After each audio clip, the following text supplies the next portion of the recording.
በስመ አብ ወወልድ ወመንፈስ ቅዱስ አሐዱ አምላክ ብለን የቅዱስ ሚካኤልን ታሪክ እንጀምራለን። ታሪኩም እንዲህ ነው። ሚካኤል መልአከ ምሕረት እግዚአብሔር ዓለምን ከፈጠረ በኋላ መላእክትን ፈጠረ። ከፈጠራቸው በኋላም አለቃ ሾመላቸው። አለቃቸውም ሳጥናኤል ይባል ነበር። ሳጥናኤልም እግዚአብሔር ፈጣሪያቸውን ይወቁ ብሎ በተሰወራቸው ጊዜ እኔ ፈጠርኳችሁ ልበላልና እኔ ነኝ የፈጠርኳችሁ አላቸው። ቅዱስ ገብርኤል በያለንበት እንቁም፣ አምላካችን እስከምናገኘው ድረስ አለ።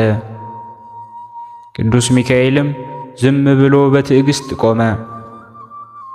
ሳጥናኤልም ከትዕቢቱ የተነሳ ተረግሞ ካለቅነቱ ተዋርዶ ተባረረ። በእርሱም ምትክ ቅዱስ ሚካኤልን ሾመው። ኃያሉ ቅዱስ ሚካኤልም ሩኅሩህ የዋህ ነው። ቀንና ሌሊትም ለፍጥረት ሁሉ ምሕረትን ከእግዚአብሔር ይለምናል። የሰው ልጅን ጥፋት ሲደርስባቸው ያድናቸውማል። ለሰው በሚያደርገው በጎነት ላይ ለሕዝቡ ታዛዥ ነውና ከቅዱሳን መላእክት አንዱ ሚካኤል ነው እንዳለ መጽሐፈ ሄኖክ ምዕራፍ 6 ከቁጥር 5። ዲያብሎስ የተባለ የሳጥናኤል ሰራዊቶችን ከክፉ ሥራቸው የተነሳ እያሳደደ ያጠፋቸዋል። ከሰማይ ወደ ምድር ሲወርድም ፍጥነቱ መብረቅ ብልጭ ብሎ እንደሚመለስ የእርሱም ፍጥነት እንደዚሁ ነው። ከመንበረ ጸባዖትም ቀርቦ ክፉ ነገር በታዘዘ ቀን ጥቁር ልብስ ለብሶ ይቆማል። ምሕረትም በታዘዘ ጊዜም ነጭ ልብስ ለብሶ እንዲሁ ይታያል። የሰው ልጆችንም ከክፉ ነገር ይጠብቃቸዋል። በእርሱ አምኖ ለሚለምኑትም እንደ መብረቅ ፈጥኖ ይደርስላቸዋል። ለአጋንንትም ጠላታቸው፣ ለሰው ልጆች ወዳጃቸው፣ በነፍስ በሥጋ ዋስ ጠበቃቸው ነውና። ጸሎቱና በረከቱ ከሁላችን ጋር ትሁን። ነሐሴ 12 ቀንም ቅዱስ ሚካኤል ያደረገው ተአምር ይህ ነው። ስሙ ኢዮአቄም የሚባል አንድ ሰው ነበረ። ሚስቱም ሶስና ትባል ነበር። ትንቢተ ዳንኤል ምዕራፍ 13 ከቁጥር 1። ይህችም ሴት እግዚአብሔርን የምትፈራ ነበረች። ወገኖቿም ጻድቃን ነበሩ። እጅግም መልከ መልካም ነበረች። በዚያ ወራት 2 ጎልማሶች ረበናት ከሕዝቡ ሶስናንም ተመኘዋት። ሁለቱም ወደዷት። ምኞታቸውንም ተገላለጡና ብቻዋን ሊያገኟት የሚችሉበትን ጊዜ ተቃጠሩ። ከዚህ በኋላ ቀን ሲጠባበቁ ሶስና በቀትር ጊዜ ከ2 አሽከሮቿ ጋር ወደ አትክልት ቦታ ገባች። አልቧት ነበርና በአትክልት ውስጥ ልትታጠብ ፈልጋ ነበር። በዚያም ተደብቀው ከሚጠባበቋት ከ2ቱ ረበናት በስተቀር ማንም አልነበረም። ደንገጥሮቿም ሽቱና ውሃ እንዲያመጡላት አዘዘቻቸው። እንዳዘዘቻቸውም አደረጉ። ወደ አትክልት ቦታ የሚያስገባውን ቦታ ዘግተው ወጡ። የተደበቁትን ረበናት ግን አላዩአቸውም ነበር። እነዚያ ደንገጥሮቿም ከወጡ በኋላ እነዚያ 2ቱ ረበናት ተነሱና ወደ እርሷ ሮጠው መጥተው አሁን ወደ አትክልት ቦታ የሚያስገባው ቦታ ተዘግቷል፣ የሚያይንም የለም፣ አንቺ ጋር ልንገናኝ እንፈቅዳለንና እሺ በይን፣ ያለዚያ ግን ከወንድ ጋር እንዳገኘንሽ አድርገን እናወራለን አሏት። ሶስናም በዚያ ተጨነቀች። ባደርገውም እሞታለሁ፣ ባላደርገውም አልድንም፣ ከእጃቸውም ማምለጥ አልችልም። ነገር ግን በእግዚአብሔር ፊት ኃጢአት ከምሰራ ስለ ሥራው በእጃቸው በወድቅ ይሻለኛል ብላ አለቀሰች። ሶስናም ድምጿን ከፍ አድርጋ ጮኸች። ረበናትም አብረዋት ጮኹ፣ እንደውም ሮጡ። ወደ አትክልቱ ቦታ የሚያስገባውን በር ከፍተው በቤቷ ውስጥ ያሉትንም በአትክልቱ ቦታ ጩኸት በሰሙ ጊዜ ምን እንደሆነ ያዩ ዘንድ በስርቆሽ በር ሮጠው መጡ።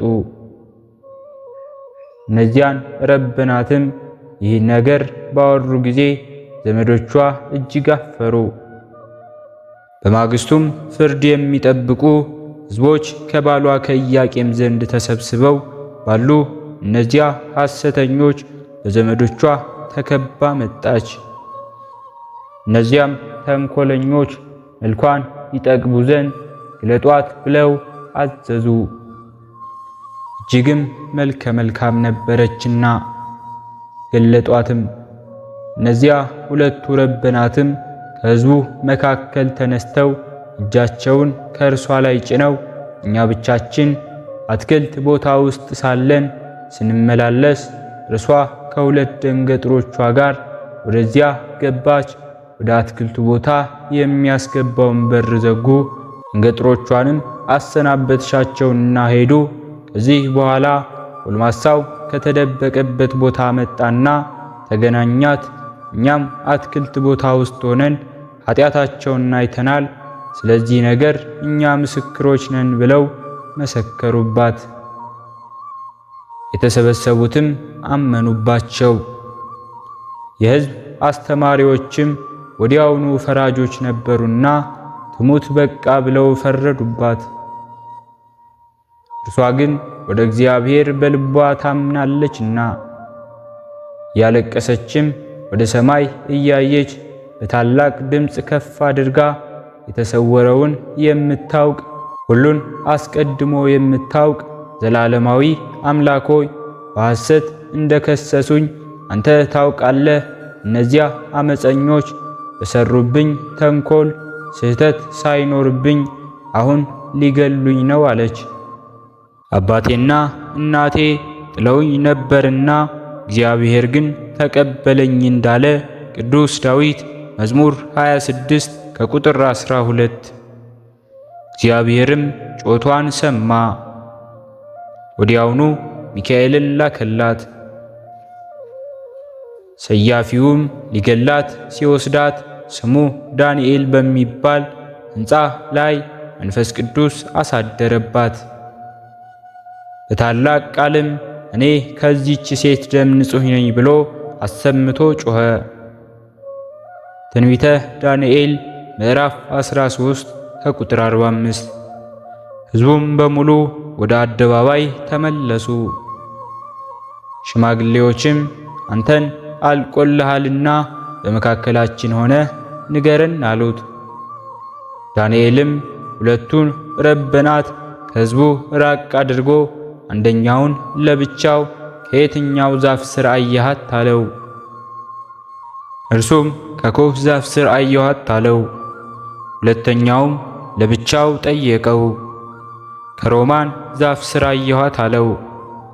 ዳንኤልም እናንት ወንበዴዎች ፍትወት አሳታችሁ ወዮላችሁ፣ የእግዚአብሔር መልአክ እንደ አክርማ ከሁለት ሊሰነጥቃችሁ ከላያችሁ ቆሟል አላቸው።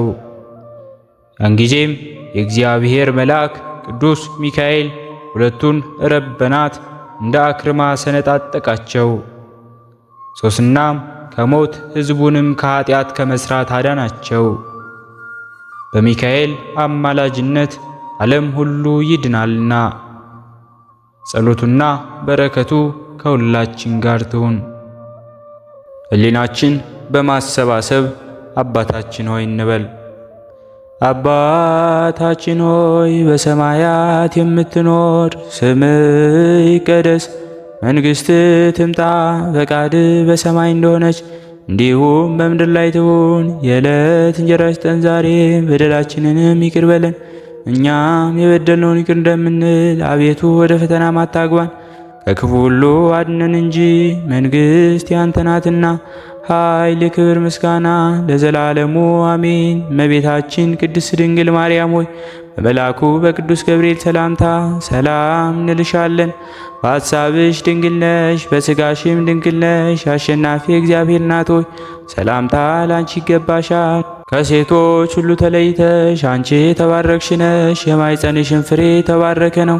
ጸጋን የተመላሽ ቅድስት ሆይ ደስ ይበልሽ፣ ልዑል እግዚአብሔር ካንቺ ጋር ነውና ከተወደደው ልጅሽ ከጌታችን ከመድኃኒታችን ከኢየሱስ ክርስቶስ ዘንድ ይቅርታውንና ምሕረቱን ለምኝልን ኃጢአታችንንም ያሰርይልን ዘንድ ለዘላለሙ አሜን። ስለነበረን ጊዜ ሁሉ የአምላካችን የልዑል እግዚአብሔር ስሙ ዛሬም ዘወትርም የተመሰገነ ይሁን። አነሳስቶ ላስጀመረን አስጀምሮ ላስፈጸመን ለልዑል እግዚአብሔር ምስጋና ይሁን። ከዚህ በላይ እንድንሰራ አገልግሎቱ በሰፊው ይሰጥ ዘንድ በሀገር ውስጥም በሀገር ውጭም ያላችሁ ይህንን መንፈሳዊ ቻናል ላይክ፣ ሰብስክራይብ፣ ሼር በማድረግ ድጋፋችሁን ታሳዩን ዘንድ በትህትና እንጠይቃለን። ያላችሁን ሐሳብ አስተያየት በኮሜንታችን ስር ላይ አስቀምጡልን። ወስብሐት ለእግዚአብሔር ወለወላዲቱ ድንግል ወለመስቀሉ ክቡር። ይቆየን።